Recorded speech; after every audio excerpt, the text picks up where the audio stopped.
fazer um homem ficar na sua mão. Esse vídeo é sobre uma coisa que pessoas fizeram e aí eu tô contando, tá?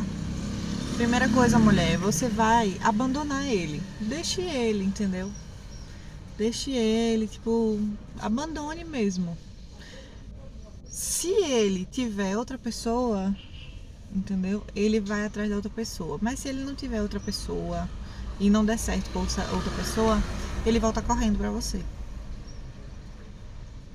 E é assim que você tem um homem na palma da sua mão. Você simplesmente deixa ele, esnoba ele, por mais que você ame, goste e faça tudo o que você quiser. Ai, Rosália, como é que você tá falando isso? Com que certeza você tá fazendo isso? Se for um homem bonzinho, ele vai fazer isso. Agora, se for um homem cafajeste,